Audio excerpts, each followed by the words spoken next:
Bienvenidos al debate en Razón de Estado. Vamos a hablar de lo que ocurre en Ecuador. Por más de 10 días consecutivos hay protestas, han desencadenado en hechos violentos y el pliego de peticiones de los grupos de manifestantes son bastante amplios. Y pese a que el gobierno de Lasso ha prometido o ha contrapuesto algunas opciones sobre la mesa para entrar en un diálogo, pues parece ser que estos grupos todavía no aceptan entrar en esa conversación. Para entender bien lo que está pasando, desde Guayaquil ya me acompañan Ariana Tanca, ella es politóloga, y también Joselo Andrade, él es analista político y económico. Bienvenidos a Razón de Estado ambos, muchas gracias por acompañarnos.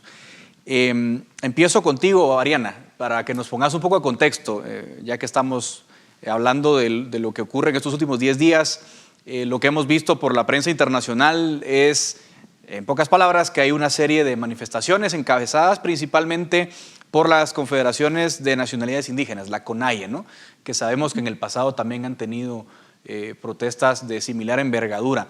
Entiendo que buena parte del pliego de peticiones tiene que ver con el costo de los combustibles y con algún otro pliego de demandas económicas, pero para entender bien quiénes son y qué están haciendo, ¿qué nos puedes contar, Ariana?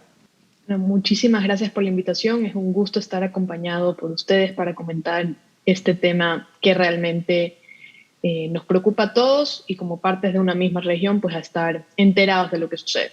En efecto, la CONAIE, representada por Leonidas Issa, anunció que se convocaría a una marcha, un amparo nacional desde el 24 de mayo, el día que el gobierno actual cumplía un año en funciones, justamente el día que el gobierno tenía que rendir cuentas en la Asamblea. De hecho, su bancada, Pachacutic, ellos tienen un brazo político representado en la Asamblea, que de hecho son la segunda bancada más grande luego del partido UNES, y en ese momento también Guadalupe Llori, quien es parte de la bancada de Pachacutic, era la presidenta de la Asamblea Nacional y que fue destituida días después.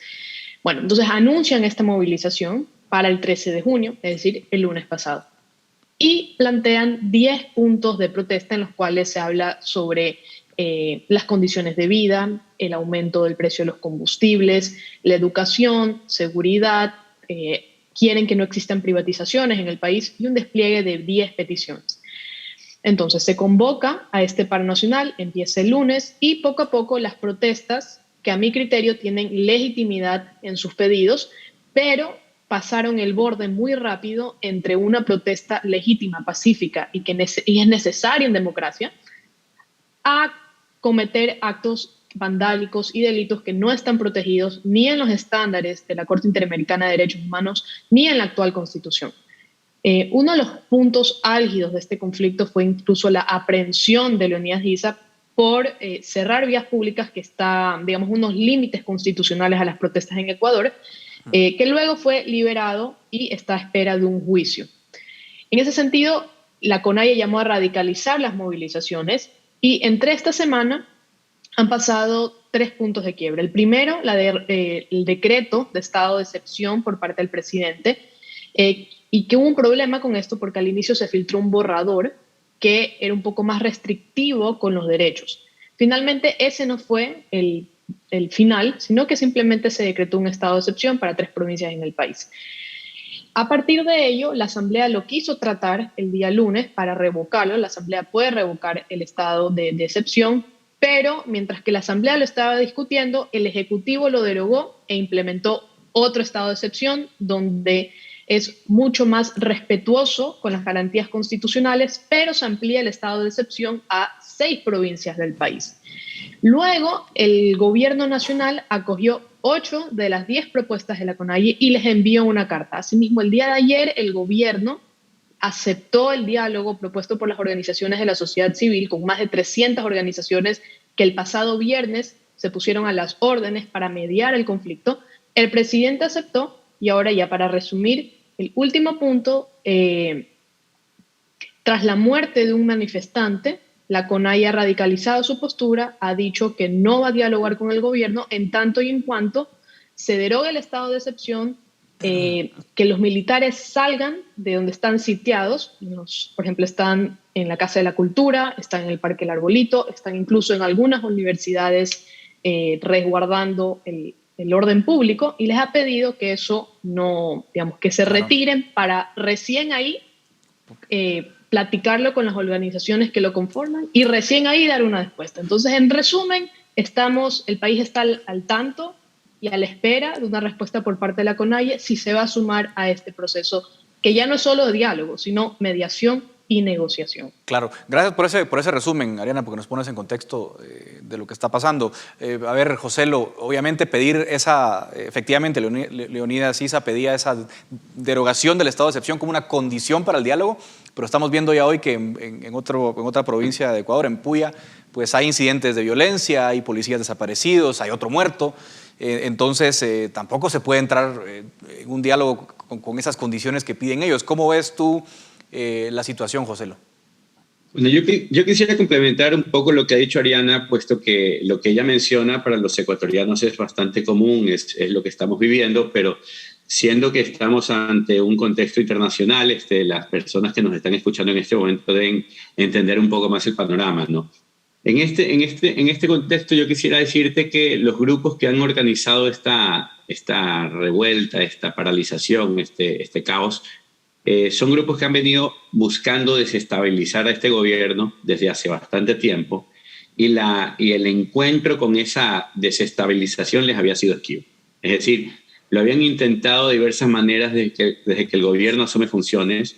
Lo intentaron a partir de que se cumplieron los primeros 100 días de gobierno. Lo intentaron, como bien señala Ariana, a partir de que cumple un año del gobierno.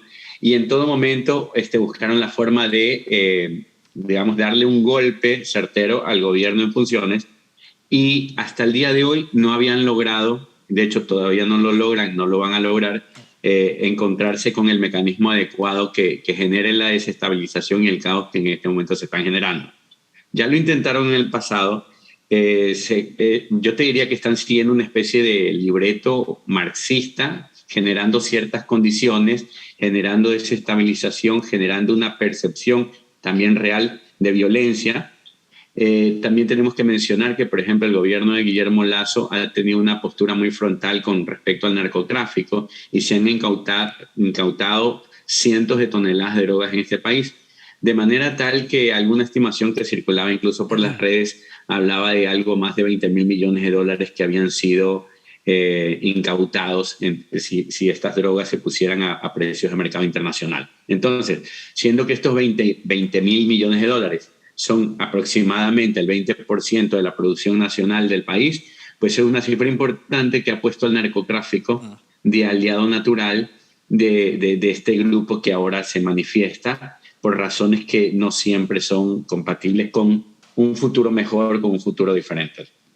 Luego, que detrás de esta organización o detrás de estos eventos, pues no solamente se encuentra el movimiento indígena, está claramente identificado a este prófugo de la justicia llamado Rafael Correa, quien está orquestando desde atrás y con su organización política, ahora llamada UNES, todo tipo de, digámoslo así, de dirigir hacia dónde debe ir el objetivo de esta protesta. Y el objetivo es clarísimo, la destitución del presidente.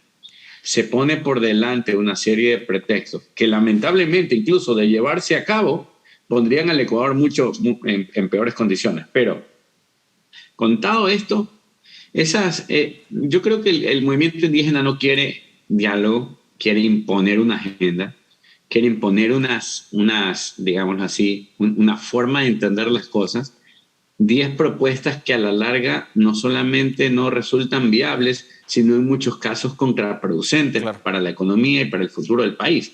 De paso, no aceptan dialogar porque cuando ya el gobierno se ha pronunciado en función de estos 10 puntos que se han puesto sobre la mesa y en muchos de ellos incluso ya ha dado una solución que me parece bastante razonable, ellos han dicho que no basta, que no es suficiente. Y ahora, como quieren generar el caos y la zozobra, sobre todo en Quito, ¿ya? Están pidiendo la desmilitarización o la eliminación del estado de excepción, precisamente para generar lo que ya generaron en octubre del 2019, un caos tremendo en la ciudad de Quito. Quisiera terminar el primer tema con dos cosas. Uno, no está sucediendo lo que sucedió en octubre del 2019, llevamos cerca de 10 días de paro, la intensidad no ha sido la misma que el de 2019, los desmanes no han sido los mismos, el libreto no ha logrado llevar hasta últimas instancias las movilizaciones. Yo creo que el movimiento indígena o el movimiento liderado por Nicolás Issa o Leonidas Issa se encuentra estancado, y en todo caso también tenemos un tema de que Claro. la ciudadanía está respaldando el movimiento hacia la paz, hacia el diálogo. La semana pasada un 60% de los ecuatorianos querían que esto termine ya, pero que termine ya a favor de la democracia, a favor de la paz, a favor del trabajo, es decir, que cesen las paralizaciones. Y hoy, una semana después, ya son cerca del 75% de los ecuatorianos los que están respaldando esa iniciativa. Y si miramos la evolución, pues vamos ganando en el sentido de que la cordura, la decencia, la democracia va ganando, va teniendo saldo a favor, y por otro lado, el movimiento indígena está desencontrándose con lo que esperaba y era su planteamiento inicial. Bueno, ya nos queda poco tiempo porque el segmento es corto, pero quisiera hacerles un par de preguntas a ambos y les agradezco un poco más de brevedad. El ministro de Defensa, Ariana Luis Lara, dijo que la democracia está en peligro, básicamente esa fue su afirmación, y también mencionó que el narcotráfico podía estar detrás, en parte, ¿no?, de algunas expresiones violentas en estas participaciones. ¿Qué se sabe de momento de las afirmaciones del ministro o cómo las entendiste tú? Creo que por ahora tenemos, por ejemplo, vías constitucionales un poco siguiendo el hilo que mencionaba Joselo, que hay o la destitución del presidente, la muerte cruzada o la revocatoria del mandato. Esos, digamos, que serían el peligro a la democracia de cierta manera. No hablo de un golpe de Estado porque claramente las Fuerzas Armadas y la Fuerza Pública respaldan al gobierno. Y si nos remontamos a la historia política del Ecuador, las Fuerzas Armadas son un elemento crucial para la estabilidad de quien está gobernando. En todos los casos que ha sucedido una ruptura del orden constitucional por un golpe de Estado, ha sucedido, entre otras cosas, porque las Fuerzas Armadas le han dado espalda al gobierno central. Y esto es determinante. En este caso, las Fuerzas Armadas respaldan al presidente. Entonces, ¿qué nos queda? La revocatoria del mandato es un proceso que puede tomar hasta 300 días, es larguísimo porque requiere de reunir firmas y de un proceso de verificación de firmas. La siguiente opción, la destitución del presidente, no tiene votos, y eso lo constatamos en la última votación de la Asamblea, donde básicamente los grupos radicalmente opuestos al gobierno apenas reunieron 81 votos. Para destituir al presidente se necesitan 92 votos. Y las mismas bancadas se han un poco desenmarcado de esta intención de revocar al presidente. La muerte cruzada es una, digamos, si es convocada por la Asamblea, el presidente se puede adelantar en ese sentido, porque hacerlo desde la presidencia es mucho más rápido que hacerlo desde la Asamblea, porque el proceso de destitución no se resuelve en un día, tiene que por lo menos hacerse en 3 o 4 sesiones donde pueden pasar muchas cosas. Por el otro lado, el presidente simplemente manda un decreto y se disuelve tanto la Asamblea como el Ejecutivo, y en ese caso se convocan elecciones anticipadas, pero el presidente tiene por lo menos un periodo de 6 meses para gobernar por decreto. Entonces, en esos escenarios yo creo que no hay ni los incentivos ni las vías para romper la democracia, ni por la vía legal, ni por la vía golpista. Entonces, en ese sentido, a mi criterio, lo que se necesita es la mediación y la negociación para ponerle fin a este caos que ya está perjudicando al resto de la sociedad. Eso me suenan buenas noticias. José, lo quisiera conocer cómo lo ves tú. También es cierto que él, digamos, gobierna en minoría en el Parlamento, ¿no? O sea, en la Asamblea no tiene mayoría. La Asamblea pasó una resolución, entiendo, pidiéndole la negociación. ¿Qué salidas le ves a esta crisis en el corto plazo? Bueno, complementando lo que Ariana dice de manera rápida, cuando Lucio Gutiérrez, el Abdalá Bucaram o el presidente Yamil Maguad salieron de la presidencia fue porque tenían bajísimos niveles de aprobación, cercanos al 7%.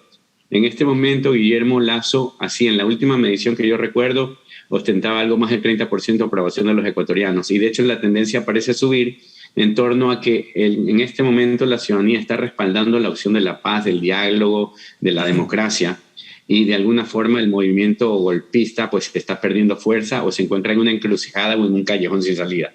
¿Qué creo yo va a suceder? Esto va a terminar muy pronto, yo creería que en los próximos días, y vamos a tener un gobierno que se encontrará al término de esto mucho más fortalecido, porque se habrá mostrado claramente cuál es la opción a lo existente, con los defectos y virtudes que pueda tener el gobierno de Guillermo Lasso. Es un gobierno consistente, coherente, demócrata, que está siguiendo una línea que yo creo le está haciendo bien al país y que como contraparte tiene pues a esta alternativa que es la del caos, la barbarie y la paralización. Como te digo, creo que en pocos días esto ha de finalizar, puesto que el movimiento indígena no ha logrado encauzar su protesta hacia donde quería. Y por otro lado, terminaremos con un gobierno que se encuentra mucho más fortalecido y con mayor legitimidad y gozando del respaldo de la ciudadanía que quiere que el país mejore. Guillermo Lasso sin duda no ha tenido una tarea fácil. Asume el gobierno después del correísmo, después de un gobierno de Lenín Moreno, después de una pandemia. Sin duda ha enfrentado desafíos muy grandes, una situación económica que sabemos es precaria en todo el mundo, con una crisis económica a la vista. Así que yo creo que la postura de Guillermo Lasso ha sido la de un estadista, ha sido además muy conciliador y esperamos por el bien de Ecuador y de la democracia que esto llegue a buen término y estoy seguro que así será. Muchísimas gracias Ariana Tanca y José Lo Andrade desde Guayaquil por ayudarnos a entender mejor lo que pasa. Sin duda conversaremos pronto para ver en qué termina esta situación. Y a ustedes también gracias por su atención. Hasta aquí llega el debate en Razón de Estado.